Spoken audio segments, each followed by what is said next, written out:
Hi, I'm Megan. I spent 6 months raising over $75,000 so my mother could get treatment she never planned to have.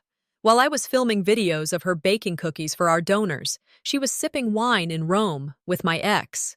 They used my name, my grief, and your kindness to build a life I was never meant to be part of. And when she came back, she brought nothing but silence and a lawsuit. How do you forgive someone who rehearsed your betrayal like a performance? It was the kind of morning that didn't warn you it was about to change your life.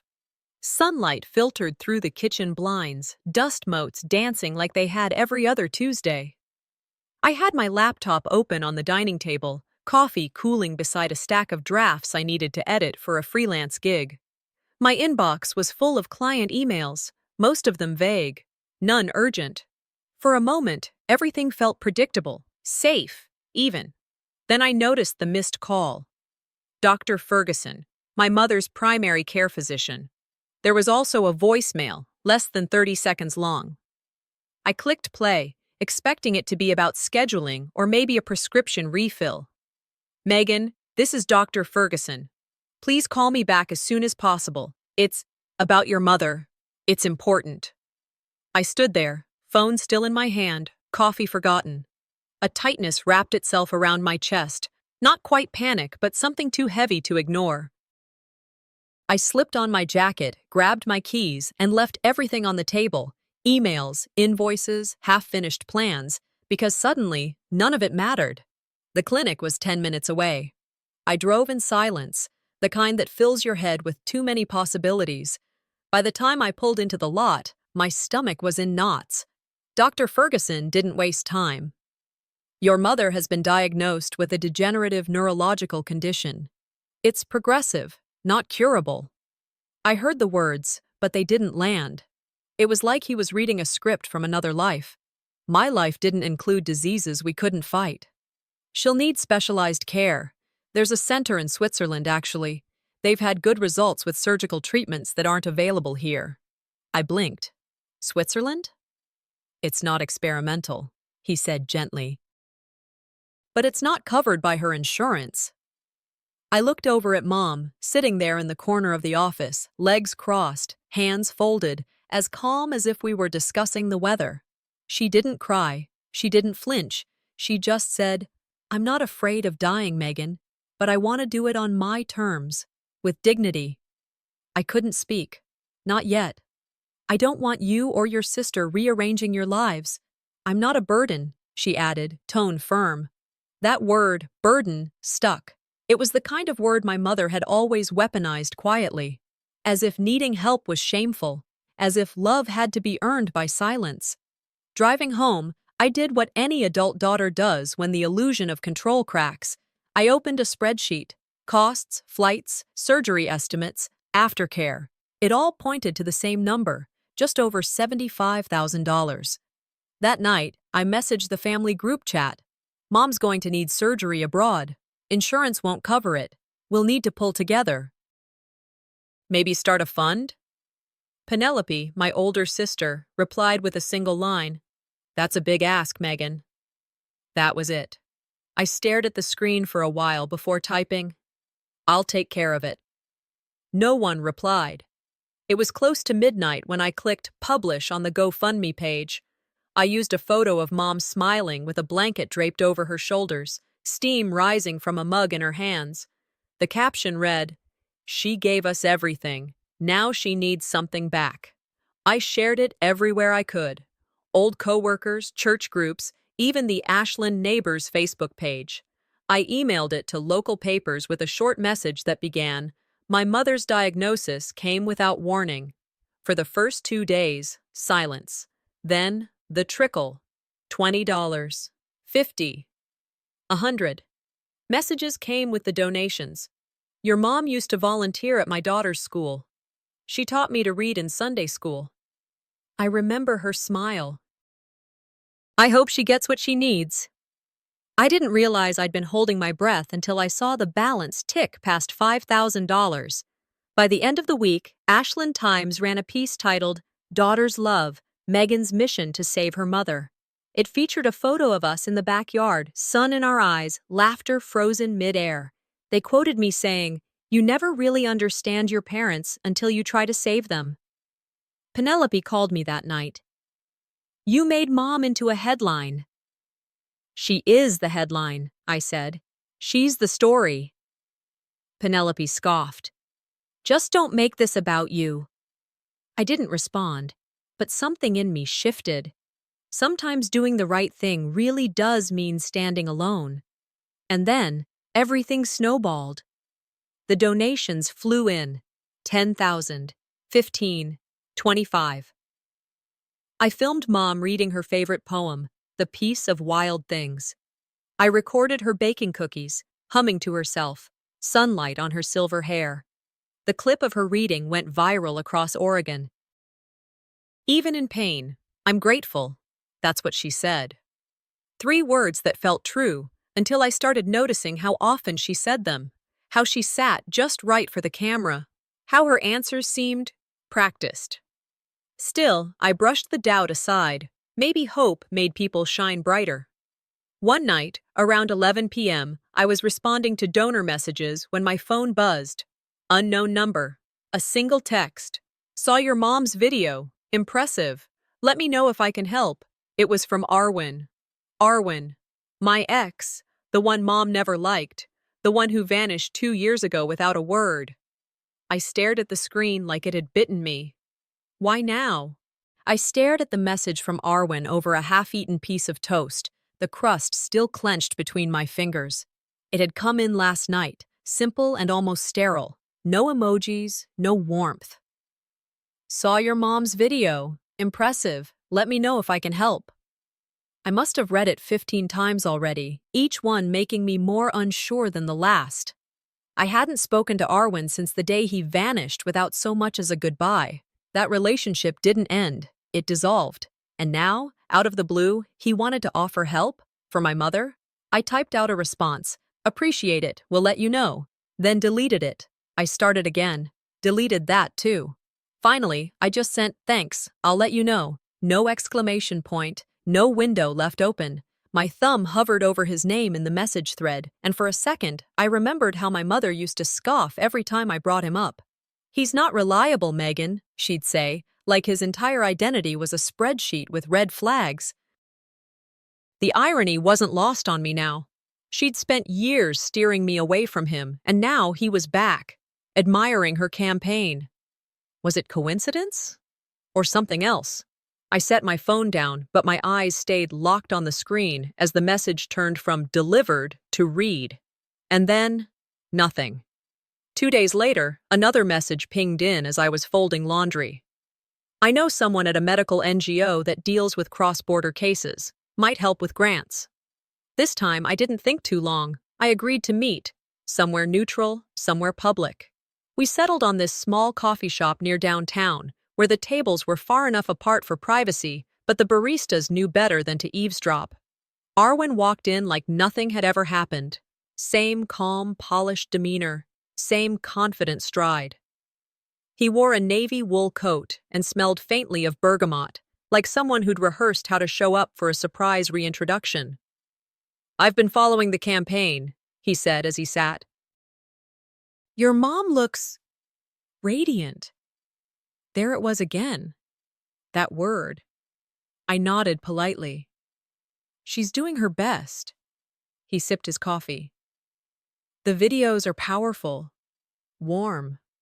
She comes across like someone people want to help. I watched him, unsure what he was fishing for. They're authentic, I said. I didn't say they weren't. There was a beat of silence where I half expected him to apologize, to acknowledge the gaping void he left in my life. But he didn't. Instead, he launched into logistics, how the NGO operated, who he could email, potential leads in the EU. I nodded along, took mental notes, but something in my gut wouldn't relax. His tone was too smooth. Like he wasn't helping. He was presenting. Still, I told myself this wasn't about me. It's for Mom. Keep it professional, I muttered under my breath as he stepped outside to take a call. That night, while answering donor messages, my phone buzzed with a tag notification. Someone had posted a thread on a local Facebook group. When did fundraising become performative? Just saying. There was my mom's photo, baking cookies, smiling into the camera. The comments below were worse. Feels staged. Smells like clout chasing. And then, there it was, Imogen's name. She'd commented, "Yikes, disappointed but not surprised," and shared the post, Imogen. We'd been friends since second grade. She introduced me to Arwen. She knew everything. My first heartbreak, my mom's controlling streak, the nights I called crying after the breakup. I sat frozen, not angry, not hurt, just emptied. It's always the people closest who twist the knife silently. I started drafting a message to her, something sharp, articulate, but deleted it before sending. Let her stew in the echo chamber she clearly preferred. The next morning, I went to see Mom. She was in the sunroom, sipping tea like a queen in exile. I sat across from her. "Arwen's back," I said plainly. "He reached out." She didn't flinch, just nodded once and replied, "He's always been charming, knows how to navigate a room." That wasn't what I expected. I also saw a post on Facebook. "People are questioning the campaign," I continued. She stirred her tea. "Well, you can't please everyone, darling. Some people just don't like seeing others step into the light." Her tone was too calm, too scripted, like she was prepped for a press interview. "And Arwen?" I pressed. She shrugged. "Maybe he's exactly the kind of person who knows how to turn this around. If he's offering help, why not let him?" I stood, needing air. The house suddenly felt heavy, every corner echoing with unspoken things. As I left, I whispered to myself, why did that sound more like strategy than support? That night, I sat on the couch with my laptop and Googled the NGO Arwen had mentioned. The site was vague, no physical address. The contact form went nowhere, no staff photos. "Just stock images and buzzwords," I muttered. Why didn't I Google this earlier? I dialed Imogen, straight to voicemail. I didn't leave one. Rereading Arwen's first message, I noticed how polished it was, like it had been drafted in notes first. None of this sat right. I opened my phone and started a note titled, "Timeline of Suspicious Things." I began listing everything. It was a short list, but damning. Later that night, I lay in bed, the blue glow of the ceiling fan shadow dancing on my walls. My mind raced. Arwen's return, Mom's strange poise, Imogen's betrayal, the NGO that didn't exist. It clicked. They all knew each other longer than they knew me. I sat up in bed, the words forming before I could stop them. Was I ever the daughter? Or just the front for their plan? I picked up my phone, opened a private browser, and typed, "Can you track transfer history of a GoFundMe payout?" The letter wasn't folded. That was the first thing I noticed, just placed neatly on top of the junk mail in the box outside my apartment, as if it had floated there. My name was written in that familiar cursive, tight, angled, with unnecessary flourishes like she always added to signatures on birthday cards. My hands moved before I had time to think, and I pulled it free. It wasn't sealed. The paper inside was thick, the kind you buy for wedding invites or funerals. "Don't come looking for me. I deserve happiness too." No love, Mom, no explanation, no forwarding address, not even a date. Just that one line, like a final mic drop in a drama I didn't even know had reached its finale. I read it 3 times before I sat down. Then again.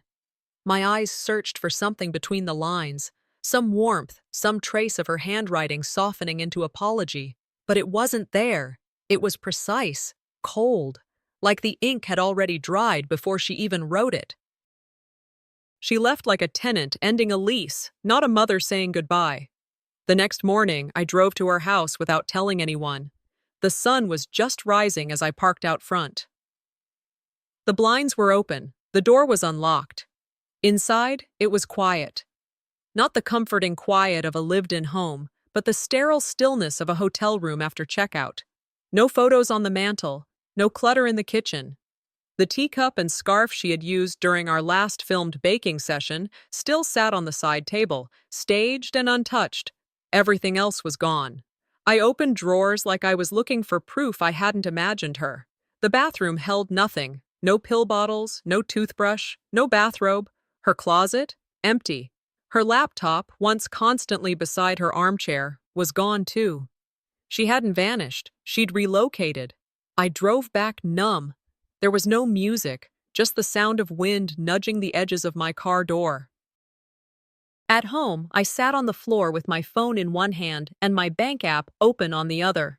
The GoFundMe account balance still showed pending, but the history was what got me. A withdrawal, a large one, logged under private transfer. I stared at the date, a week ago. While I was still replying to donors and scheduling the next community video drop, I hadn't authorized it. But then I remembered. When I set up the campaign, I added her name for transparency, joint access. I thought it would protect us both. GoFundMe support confirmed it. The withdrawal request was submitted by one of the authorized account holders, the email read. Not a glitch, not a bank error. She'd done it. She'd drained it. There was no crying, no screaming, just a stillness that sat in my stomach like a cold stone. I opened a new Google Doc and typed at the top, if this goes legal, every screenshot, every transaction, every timestamp, I listed it all.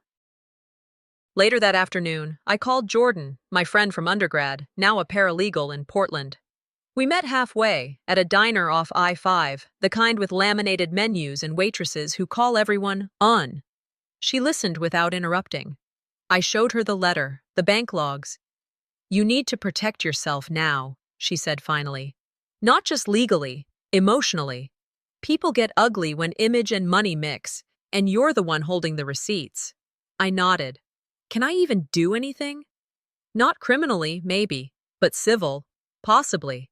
And your reputation, especially in small towns, can die faster than the truth can walk.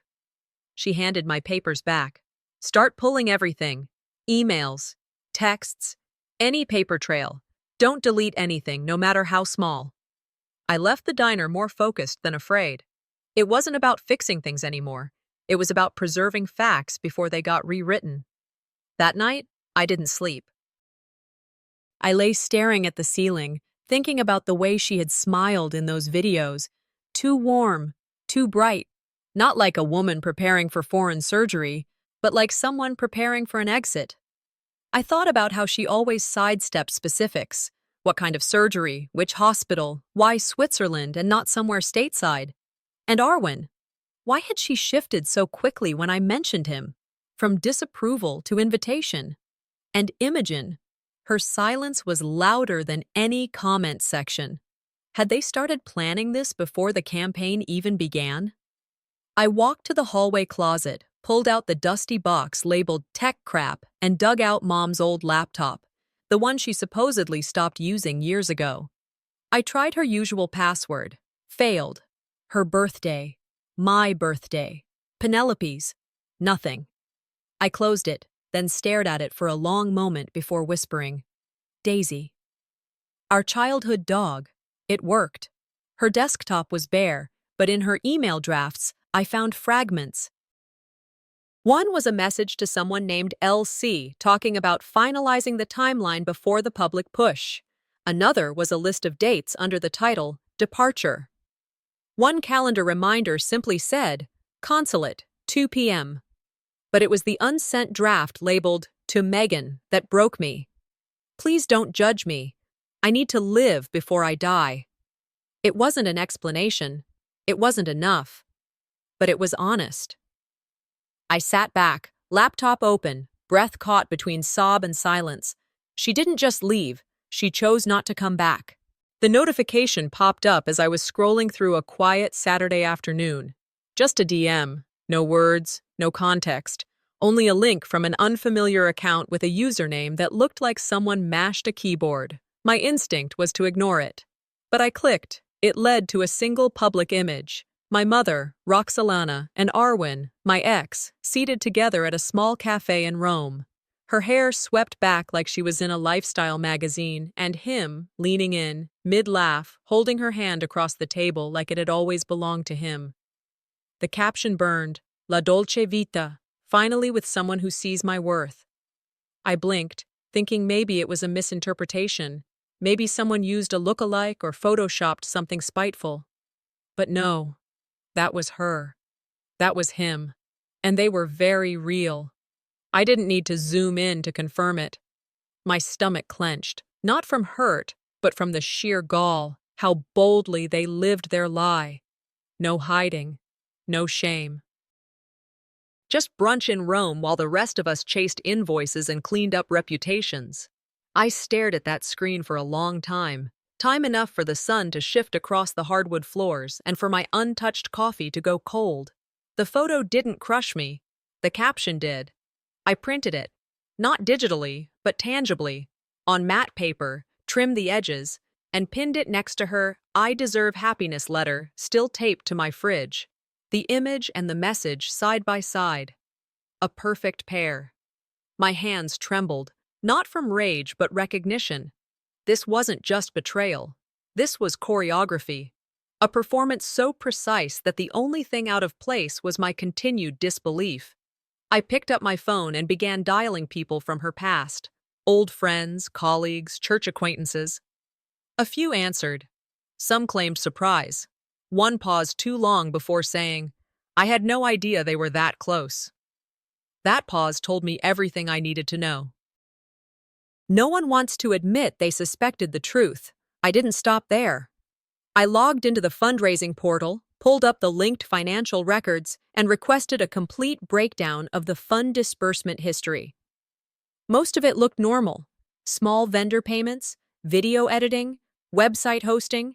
But one stood out. A large international wire to a property agency in Italy.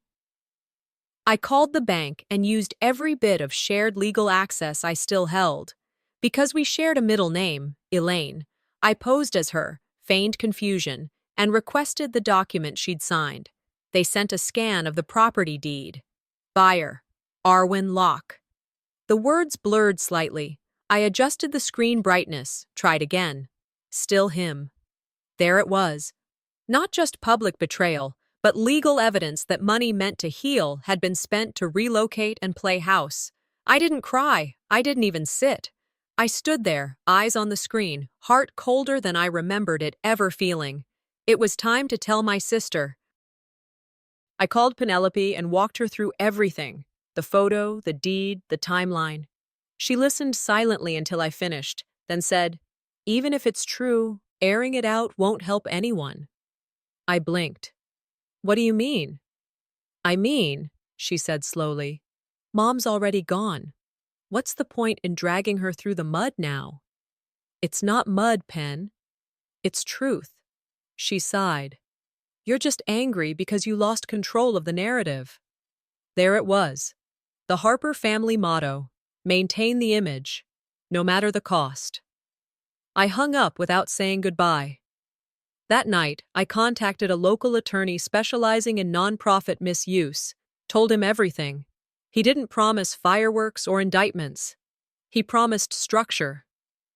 "You need proof that the funds were explicitly for medical purposes," he said, "and donor consent to use their messages." So I sent an email, blind copied every donor, explained my intention, asked for permission to include their names and messages in a formal file. The responses poured in faster than I could read them. People offered more than just consent. They offered empathy, stories of their own, warnings about family trust gone wrong.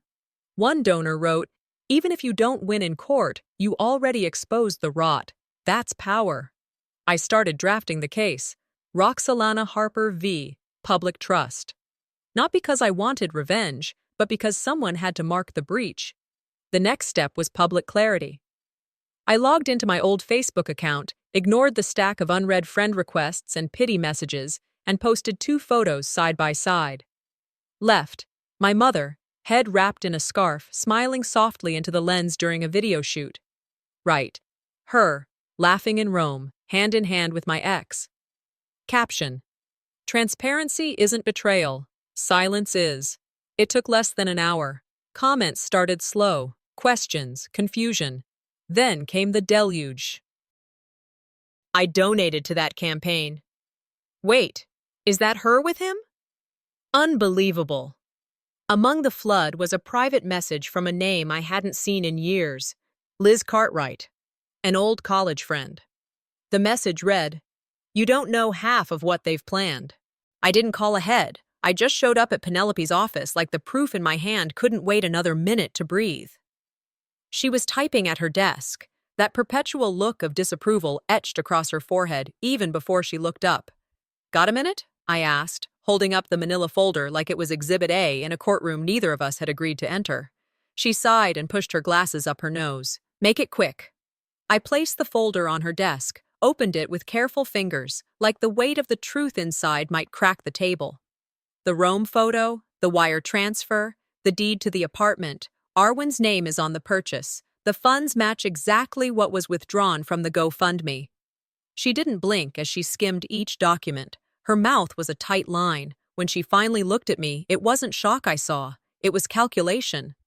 Even if it's true, she said slowly, we don't go public with this. I leaned in. You think protecting her means silencing me? No, Penelope replied, tone colder now. It means protecting what's left of this family's dignity. What you're doing, it's scorched earth, Megan.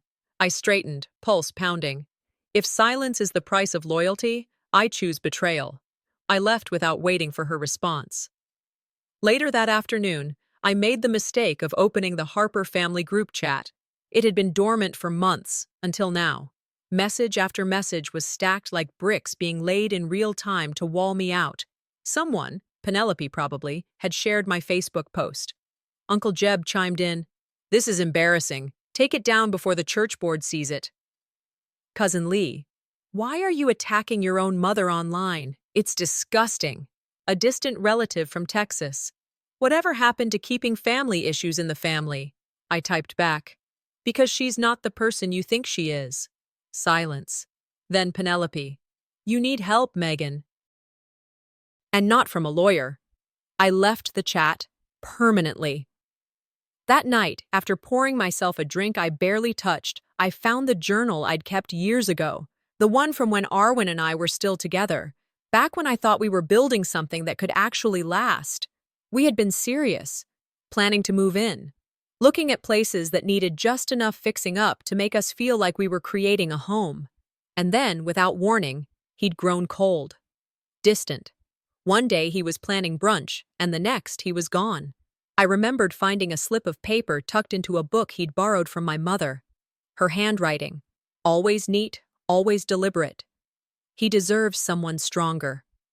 I hadn't thought much of it then. Maybe I didn't want to. But now, flipping through that journal, I saw it differently.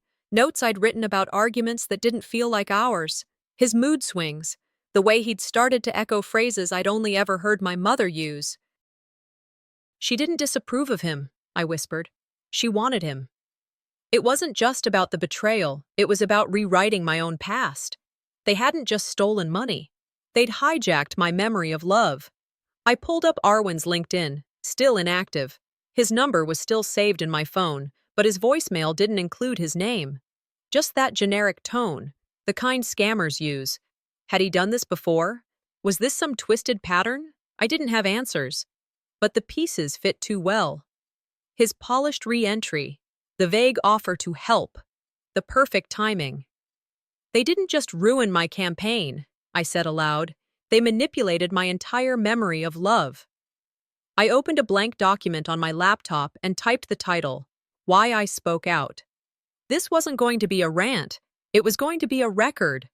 I started slow, writing about the cost of silence, the way families mold daughters into support beams until they collapse.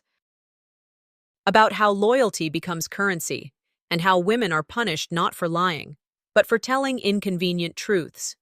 When loyalty becomes silence, I wrote, it's complicity. I included the facts. No speculation, no name-calling, just the timeline, the proof, the voice of someone reclaiming her own name. I planned to publish it on Medium, pin it to my social media, and never explain myself again. The next morning, before I could upload it, I received an envelope in the mail. No return address, just my name. Inside was a birthday card, one I'd never seen. The handwriting was unmistakably my mother's, but it wasn't addressed to me. It was for Arwen. I'm sorry I pushed you away. I only wanted what's best for you. I didn't think Megan could give you that. My hands trembled, but I didn't tear it. I folded it carefully and placed it in the file. I stared at the screen for a moment longer. Then I hit publish. The email came in just after 9 a.m. The subject line read, "Urgent, campaign action required." At first, I thought it was another donor question, maybe a follow-up from someone I'd emailed the night before. But the moment I saw the GoFundMe logo and the bolded first line, "Your account has been temporarily frozen pending investigation," my breath caught in my throat. I read it again, then again. It didn't change. They were reviewing reports related to campaign misuse, multiple complaints, questions about the intent, destination, and truthfulness of the campaign. I clicked into the platform. My dashboard was grayed out. The comment section, gone. No new messages. Just a red banner across the top. Funds inaccessible until review is complete. I called their helpline. No one picked up. Just a long string of automated options that looped me back to the same FAQ page. It wasn't a glitch. It was a takedown. By mid-afternoon, Twitter was on fire. Someone had posted a thread. Local woman uses mother's illness to boost her social media. Receipts inside. There were screenshots of my Facebook post, the photo of my mom and Arwen in Rome. A side-by-side comparison with the campaign banner. A pull quote, "Transparency isn't betrayal." The caption read, "Unless you're lying." Retweets piled up. Hundreds, then thousands. Comments ranged from snide to brutal. She monetized grief. Guess the surgery was cosmetic after all. One reply hit harder than the rest. Did she even have a mother? Or was this whole thing a scam? I tried to respond. I typed a calm, factual post clarifying the dates, the evidence, the real timeline, but the replies drowned it. No one cared. The narrative had shifted, and I wasn't holding the mic anymore. I left the house to clear my head, walked the few blocks into town, where I'd lived nearly my whole life. Ashland's streets felt different, familiar and foreign all at once. The woman at the florist I used to chat with stared through me. A family from church crossed the street as I approached. A barista who once called me her favorite customer barely looked up when I ordered tea. This wasn't a storm. This was a quiet, ruthless erosion. The next morning, a knock came at the door. Certified mail. Inside, a thick envelope with the logo of a Portland law firm embossed in gold. I opened it slowly, hands trembling despite myself. It was from the legal team of one of our largest donors, a man who'd sent $15,000 early in the campaign with a heartfelt note about his late wife's battle with the same condition. The letter was formal, accusatory. They were considering civil litigation based on breach of donor trust. Attached was a printout of my post, the Rome photo, and a list of talking points circulated online. My heart didn't just break, it hardened. They were using my truth to build their lie. I dropped the letter on the table and walked into the kitchen, filled a glass of water, stared out the window at the neighbor's laundry flapping in the breeze. I didn't cry. I couldn't afford to. I needed help. That afternoon, I drove to the community legal aid office. It was tucked into the back of an old municipal building near downtown. Faded paint, smelled faintly of paper and stress. A young woman named Clara met me in the waiting room. She was kind, steady, didn't flinch when I handed her the thick folder of screenshots, letters, account summaries, and social posts. "This is a perception war," she said softly. "You have truth, but they have a head start." She recommended building a detailed timeline. Every post, donation, message, and document tied to the campaign. Emphasize donor intent. Show transparency. For the first time in weeks, I didn't feel like I was screaming into a void. I started organizing everything that night. Emails from donors. Notes from video shoots. Copies of receipts. Every click, every comment, every choice I made to do this the right way. Around midnight, a new message popped up. $10. That's all it was. A small donation. Attached was a note. "Even if you are telling the truth, I know what it's like not to be believed. Don't let them rewrite your story." I printed it, taped it above my desk. It became my anchor. I wasn't trying to fix the narrative anymore. I was documenting it.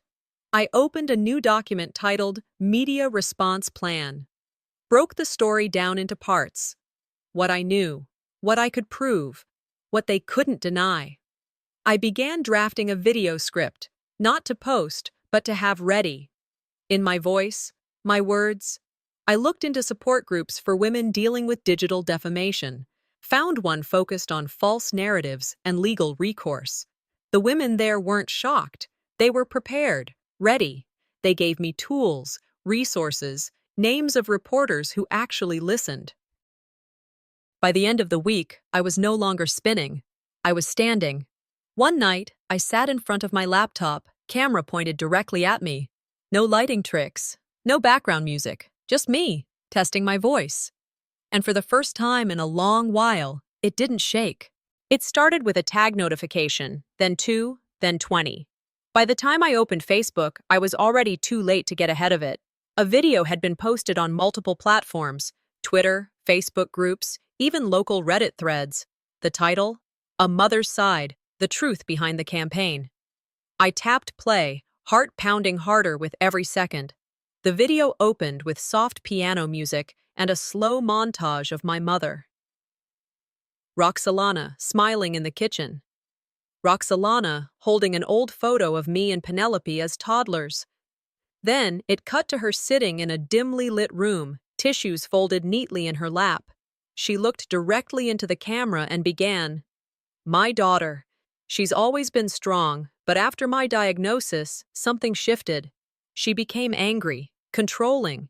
The campaign was never meant to be public. I just wanted time with my family." She didn't shed a tear, but her voice cracked in all the right places. The editing was slick.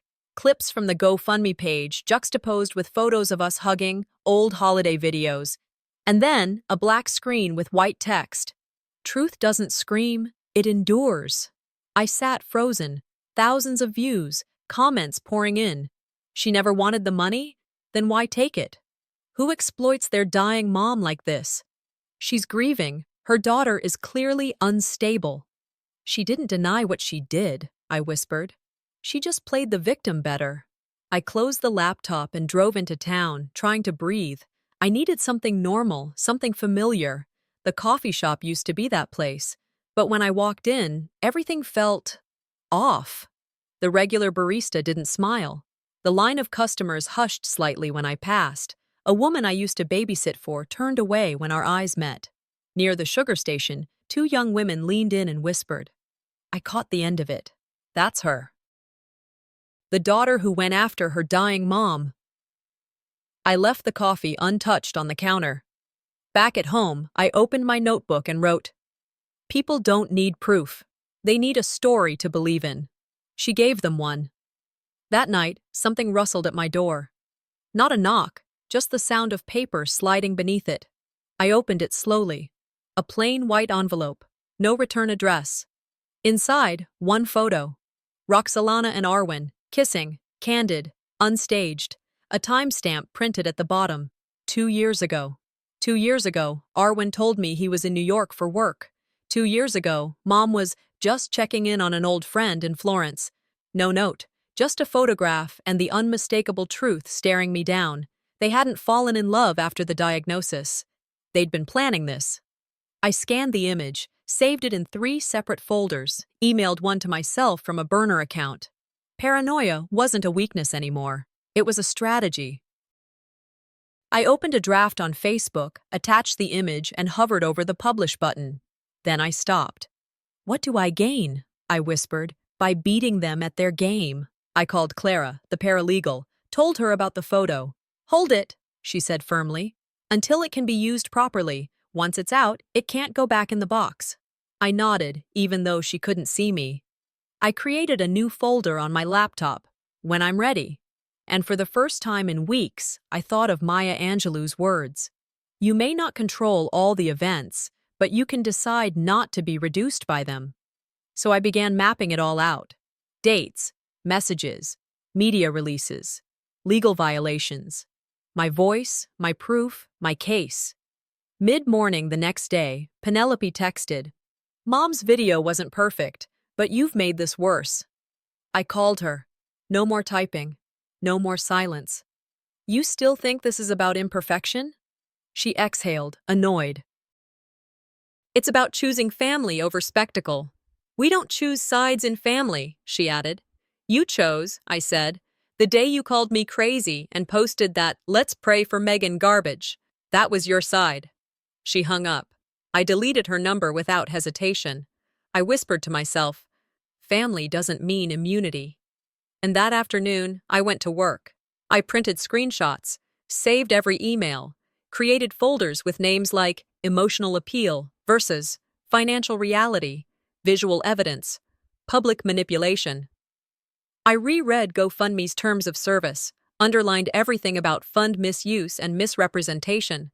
This wasn't vengeance. This was record-keeping. I didn't draft another public post. I drafted a legal one.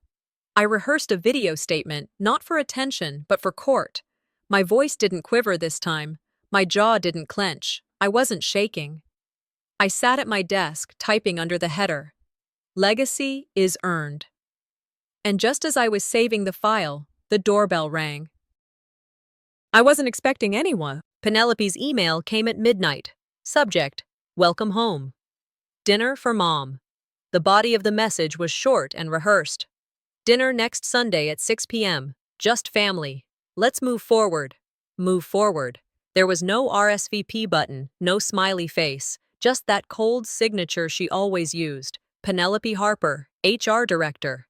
As if I needed the title to know which version of her I was being summoned to face. I stared at the screen for 10 minutes, debating. Was this a peace offering? A trap? Maybe both. I told myself I wouldn't go. And then I started packing the envelope. Rome photo. Bank transfer printouts. Property deed. Timeline of the campaign's fundraising and the wire withdrawal. All neatly organized, marked with sticky notes and tabs. If they want a show, I said aloud to no one, I'll bring the facts. No more silence. One rule, I wouldn't start it, but I'd finish it if they tried. Sunday came, warm and too bright for what was about to happen. I arrived 5 minutes early.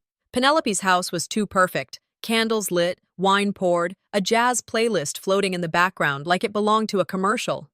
Everyone smiled too wide. Even Roxalana, sitting like royalty at the head of the table, palms folded over her lap, face glowing with that same poised, deliberate grace she'd weaponized since birth.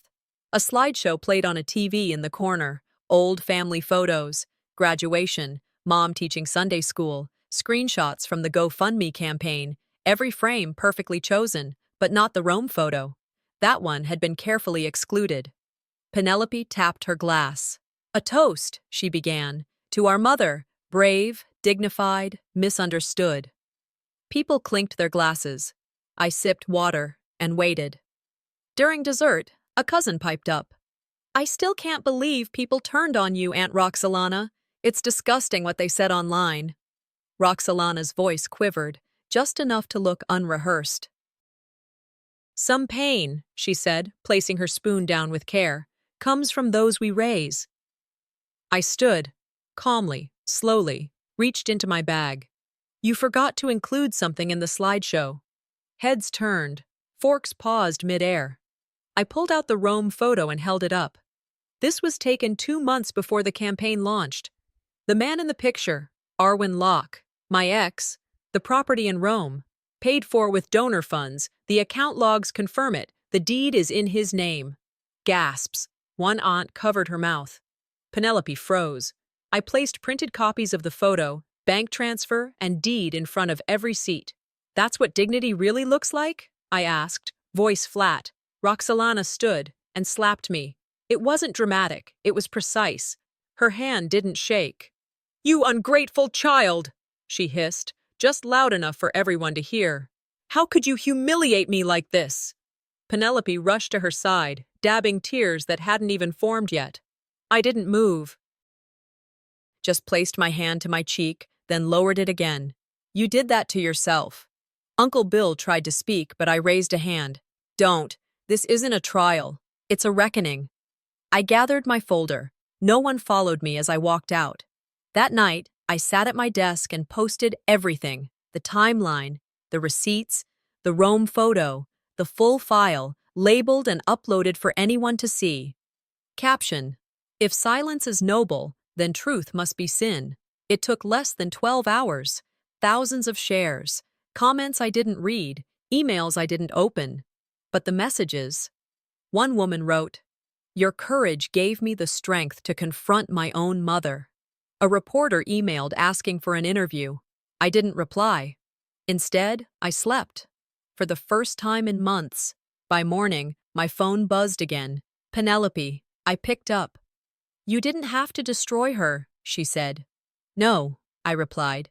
"She did that when she destroyed me." She didn't argue, just breathed.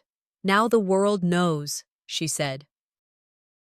"What do you plan to do next?" I smiled. "Something none of you expected." I zipped up my suitcase.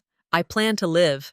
I boarded the Greyhound with nothing but a suitcase, a laptop bag, and my binder of truths. No one stood at the curb to wave goodbye. No dramatic farewell at the station. Just me, choosing absence over chaos. Ashland faded behind the bus windows. Its familiar shops, old stone buildings, the quiet streets that once felt like home. I left behind more than just a town. I left the version of myself who kept waiting for someone to do the right thing. The girl who thought silence was strength. Starting over isn't about forgetting, it's about surviving truth. Eugene didn't feel like salvation. It was colder, grayer, but it held the one thing I needed most: distance. I stayed with Camille, an old college friend who offered her guest room without questions. She stocked her fridge, left fresh towels, and let me work in silence. On my second morning there, I walked to the library. It was quiet, safe. I opened my laptop, just planning to reply to a few emails. But then, a new one slid into my inbox. From Clara. Subject: Important. Document received. Attached was a PDF. I clicked. It was an official document from Rome, the domestic partnership registration between Roxalana Harper and Arwen Locke, filed 6 weeks before I launched the GoFundMe campaign. I couldn't breathe. This wasn't just betrayal. This was intent, strategy. A timeline built before mine even existed. She didn't just lie to the world, she rehearsed it with someone else's heart. I printed the document, slid it into a plastic sleeve, and added it to the binder, now labeled public fraud. I pulled everything together: the campaign launch, donation spikes, travel photos, interviews, timestamps, the Rome deed. Every dotted I and crossed T was a nail in their narrative.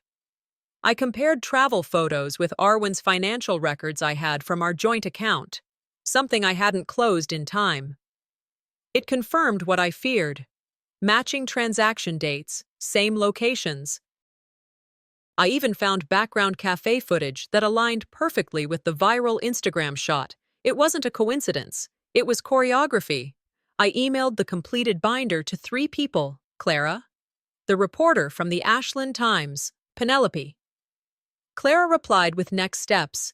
She was preparing a formal complaint for GoFundMe's fraud division. The reporter responded almost instantly. "Can we schedule an on-camera interview this week?" I told her no. The story isn't about me. It's about what lies cost. Penelope's reply took longer. "I can't unsee it, but it's not my battle." Of course not. It never was.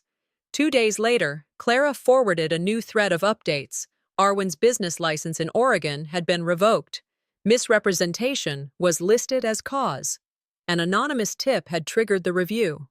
I didn't confirm or deny anything. I didn't need to. Then someone leaked Roxalana's Rome address online.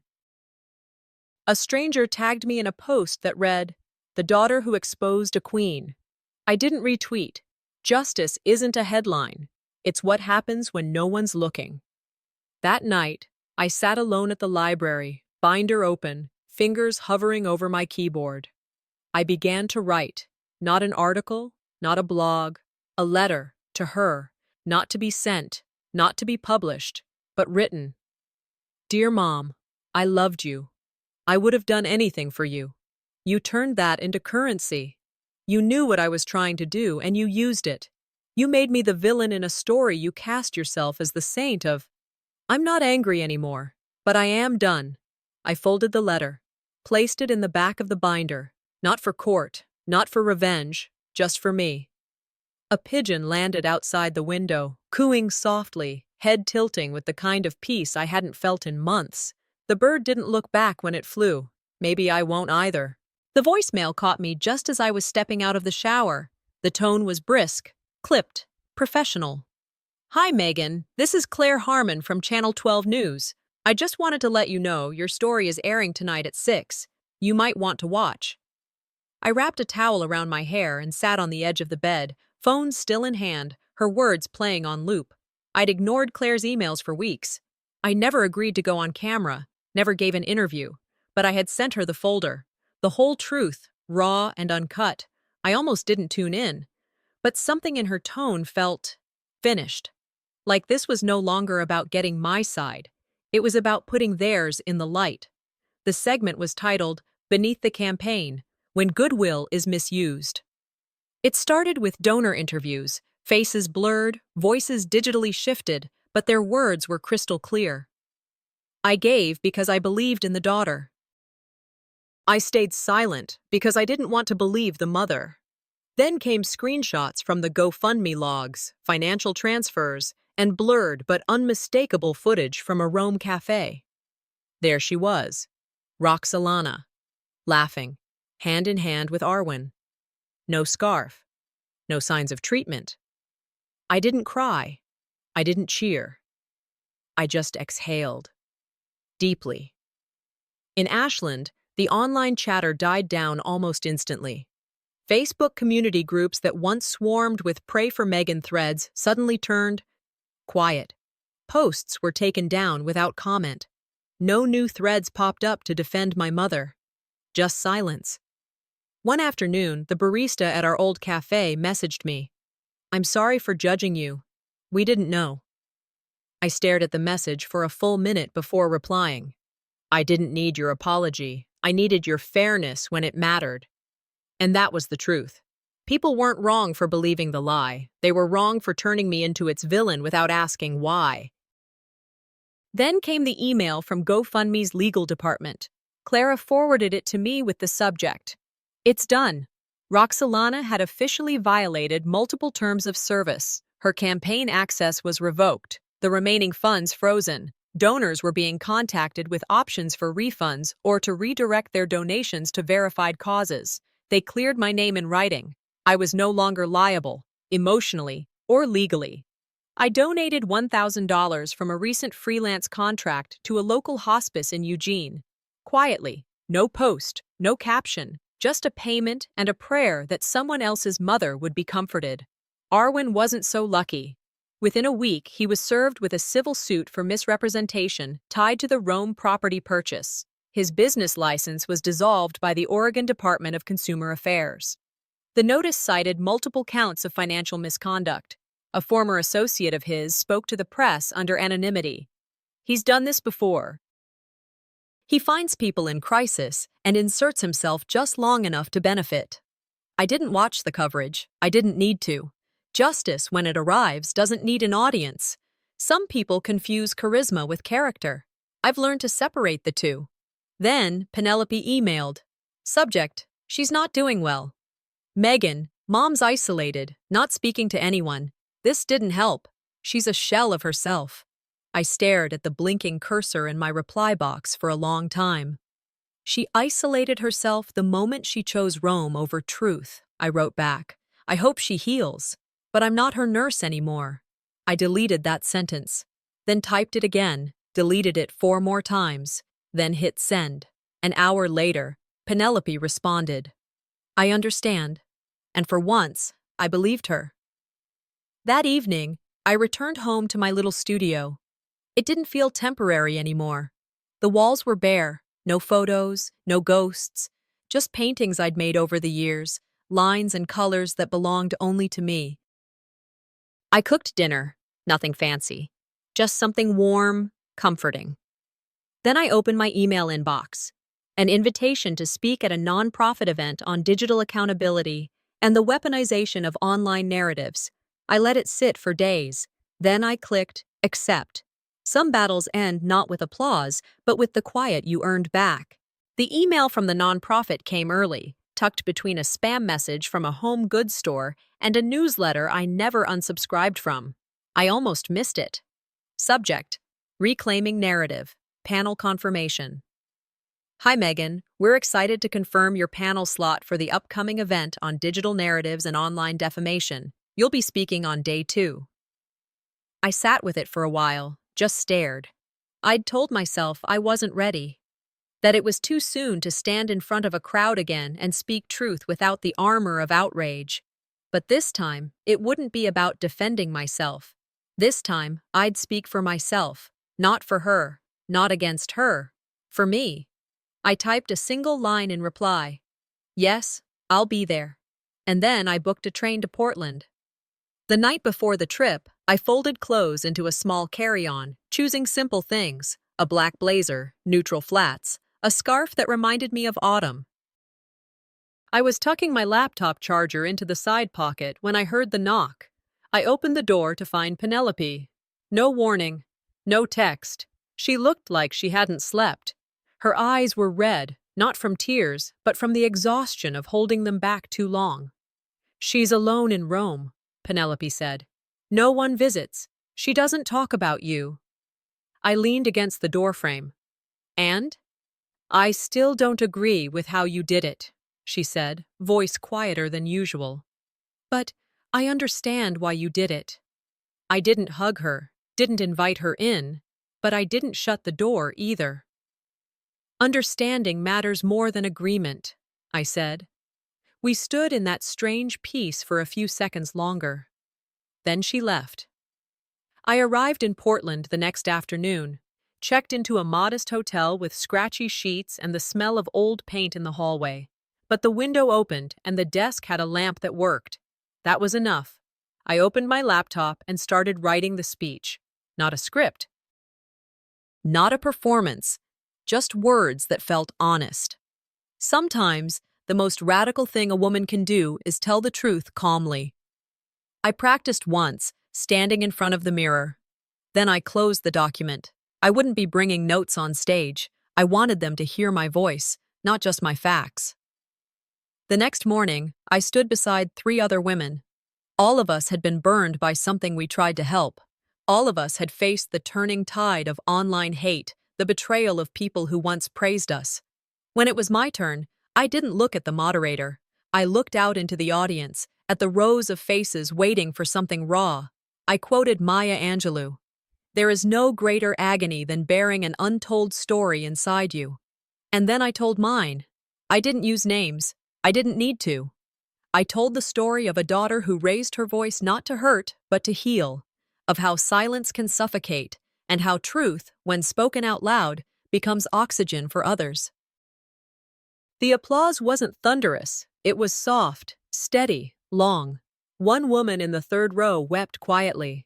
Afterward, people came to thank me, not for the story itself, but for letting them recognize pieces of their own inside it. I didn't stay for the reception. I stepped into the Portland night alone, shoulders loose, head steady.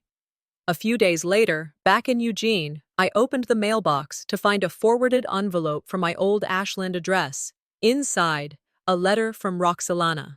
The paper shook slightly in my hands, either from my breath or the paper itself being too thin. Her handwriting had changed, sloppier, slanted.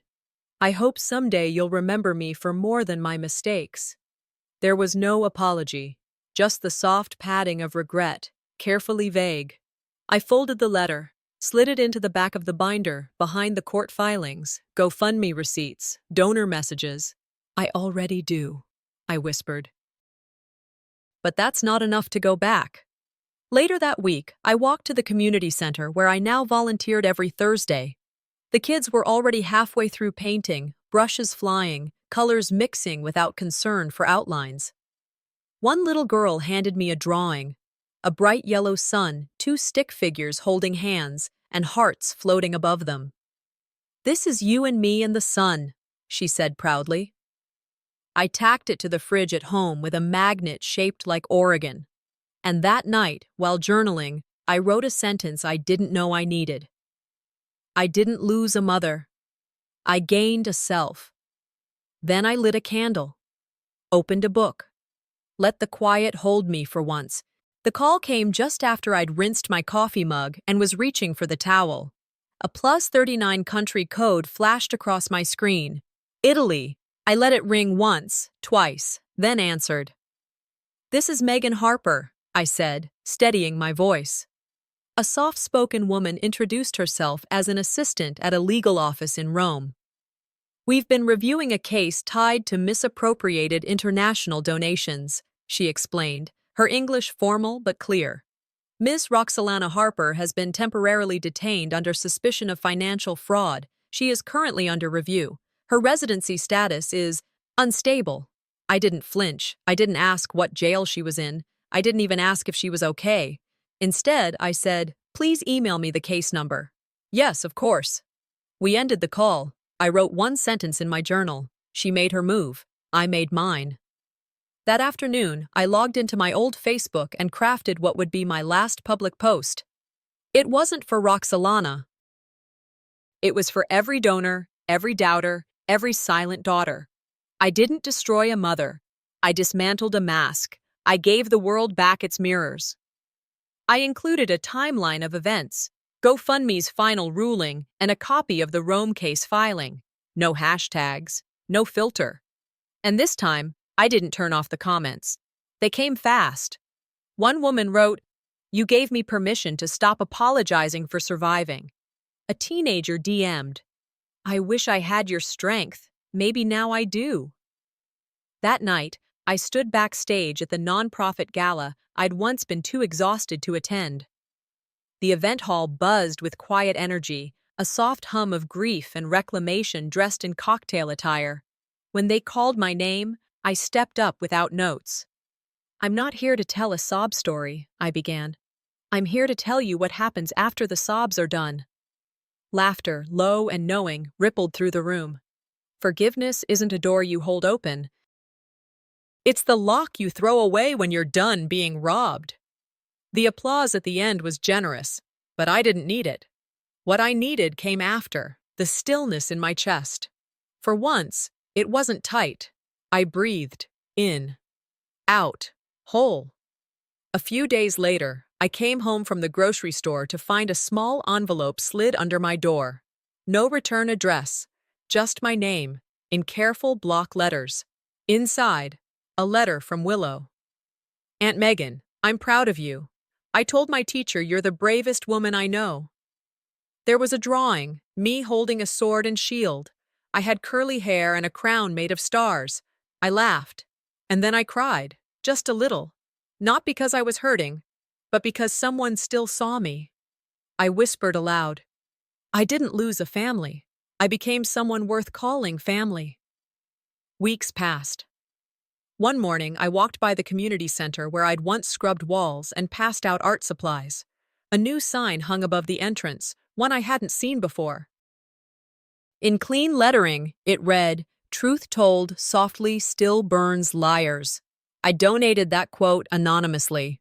I smiled, not for pride, but for the quiet legacy it would whisper to whoever passed under it. On my way out, I saw a flyer taped to a lamppost, Arwen's face beside a public legal notice, civil penalties confirmed. I didn't stop to read the details. Justice had already happened. I packed my bag later that day. No announcement, no social media update, just a plane ticket and one photo of me and Willow tucked into the front pocket. I didn't go to escape. I went to expand. By sunset, I stood at a cliffside in a place no one knew I'd gone. Wind in my hair, journal in my hand. I wrote the last line slowly, pen steady. The last move was mine, and I made it count.